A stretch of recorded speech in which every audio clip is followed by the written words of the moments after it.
E aí, pessoal, bom dia. Hoje, 27 de janeiro.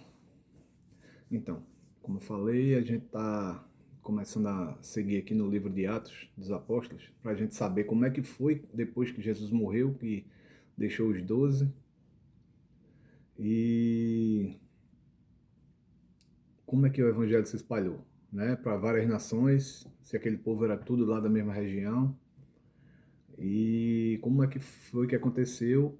E no número 2 aqui, no capítulo 2 é aquele dia muito conhecido, que muita gente fala, o dia de Pentecostes, que o dia de Pentecostes é também a festa das colheitas, que é 50 dias após a Páscoa. E alguém tá ligando aqui na hora. E, na, e durante, foi o momento que Deus, né, que Jesus tinha prometido que ia mandar o Espírito Santo, e nesse dia teve uma coisa muito interessante, porque a cidade estava lotada de gente de várias nações, e foi um momento muito oportuno, né, para que esse dia, para esse momento acontecer, da descida do Espírito Santo, e eles foram revestidos com várias, cada um com línguas diferentes, e conseguiram falar, e toda aquela multidão de gente de várias nações entenderem, cada um na sua própria língua. Realmente foi uma coisa fantástica, só Deus mesmo para fazer uma coisa dessa. E uma maneira excelente, porque muitos se converteram naquela ocasião. E daí o evangelho pôde começar a ser espalhado para várias nações. Vamos lá, Atos 2. E cumprindo-se o dia de Pentecostes, estavam todos concordantemente no mesmo lugar. Concordemente no mesmo lugar. E de repente veio do céu um som, como de um vento veemente e impetuoso, e encheu toda a casa que estavam assentados. E foram vistas por eles línguas repartidas, como que de fogo, as quais pousaram sobre cada um deles.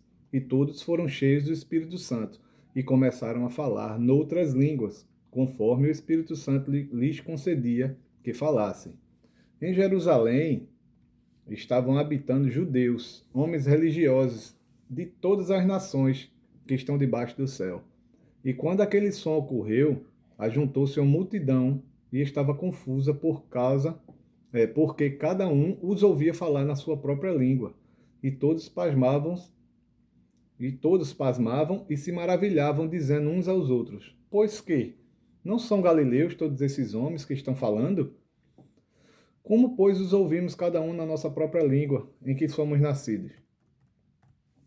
Pardos e medos, elamitas, e os que habitam na Mesopotâmia, Judéia, Capadócia, Ponto e Ásia, e Frígia, e Panfilha, Egito e partes da Líbia, junto a Cirene, e forasteiros romanos, tanto judeus como os prosélitos, cretenses, árabes. Todos nós temos ouvido em nossas próprias línguas falar das grandezas de Deus, e todos se maravilhavam e estavam suspensos, dizendo uns aos outros: O que isso quer dizer? O que é que está acontecendo?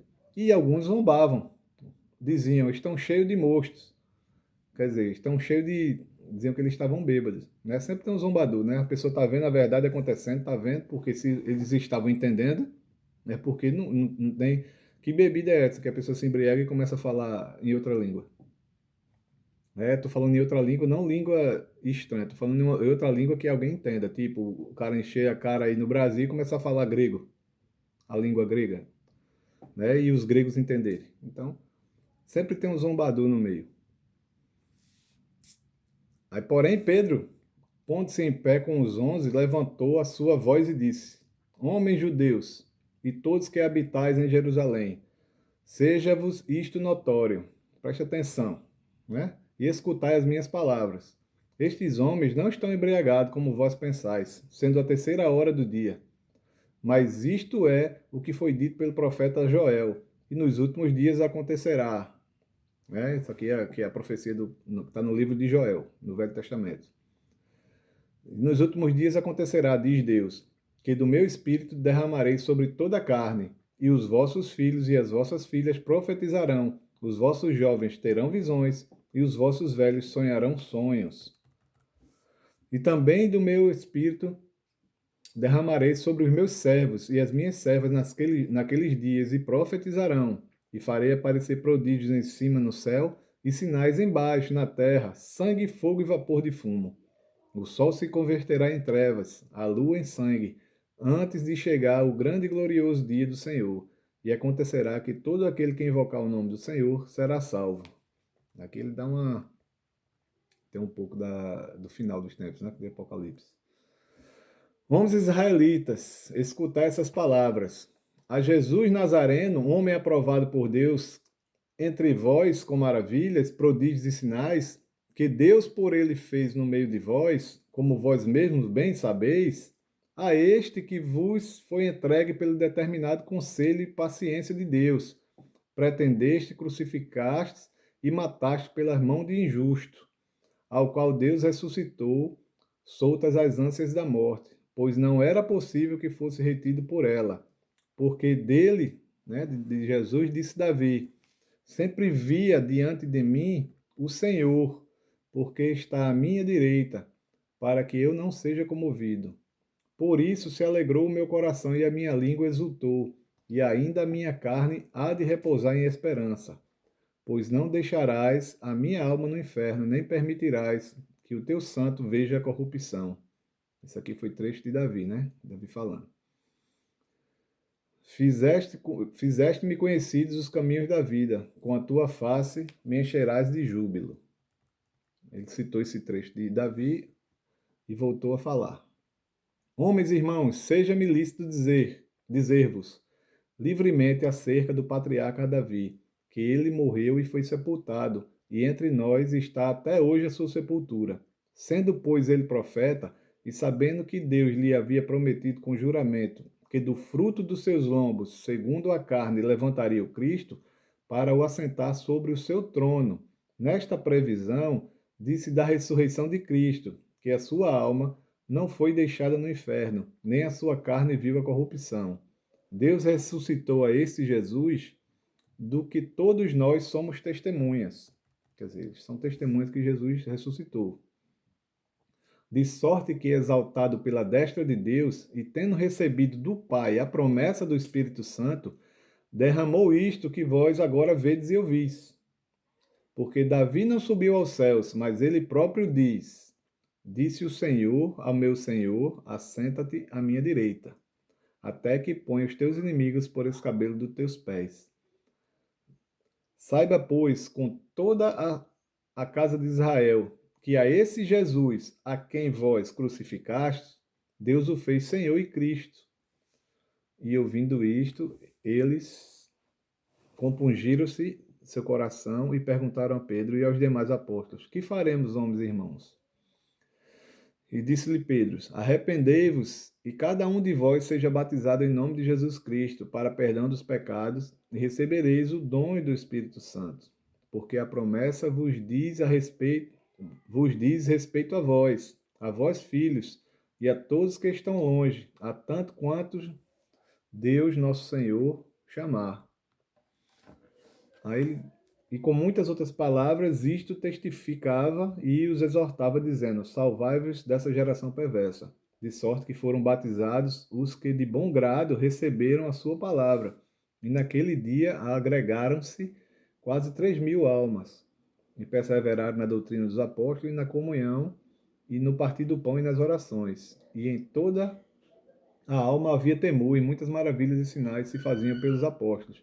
E todos os que criam estavam juntos e tinham tudo em comum, e vendiam suas propriedades e bens e repartiam com todos segundo cada um havia de mistério necessário. E perseverando, unânimes todos os dias no templo, e partindo o pão em casa, comiam juntos com alegria e singeleza de coração, louvando a Deus e caindo na graça de todo o povo.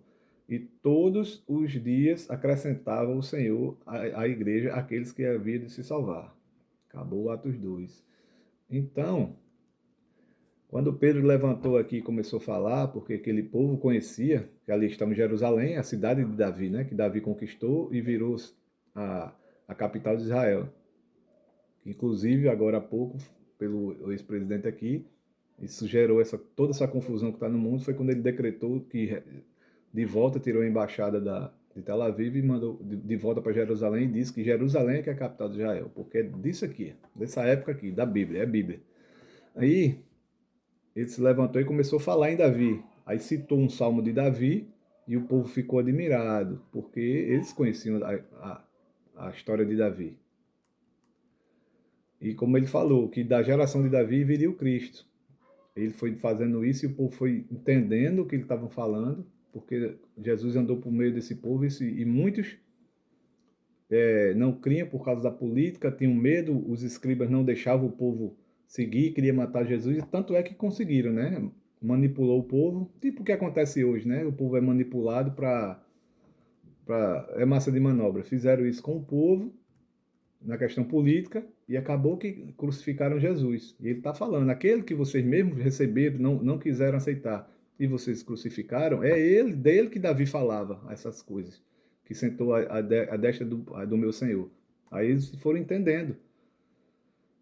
E depois se entristeceram e perguntaram, o que é que a gente pode fazer? Eles se arrependam, mudem, creiam em Jesus, se arrependem, sejam batizados, e agregou só naquele momento, fala aqui 3.000. Imagina, 3.000 pessoas crendo e várias línguas diferentes, e começou daí a espalhar o evangelho pelo mundo, porque essas pessoas viajavam. Não é tipo hoje, né? Demorava demais as viagens, mas eles viajavam, faziam negócio, faziam vendas. E começou daí, eles se reuniram, com certeza orando, aprendendo mais com os apóstolos, eles ensinavam tudo que aprenderam com Jesus, e assim começou a se espalhar o evangelho pelo mundo. Tem muita coisa pela frente, que não foi só essas 1.000 maravilhas, né? Que aqui foi um momento extraordinário de comunhão, de paz. Eles vão se aprofundando, vão se fortalecendo na fé, para depois começar a caminhar. Tem muita coisa pela frente ainda, tá bom? Aqui foi só o segundo capítulo. Deus te abençoe, tenha um excelente dia. E eu peço a vocês que assistem, se dê aquela força, se inscrevam aí no canal, tá bom? Fiquem todos com Deus, Deus abençoe.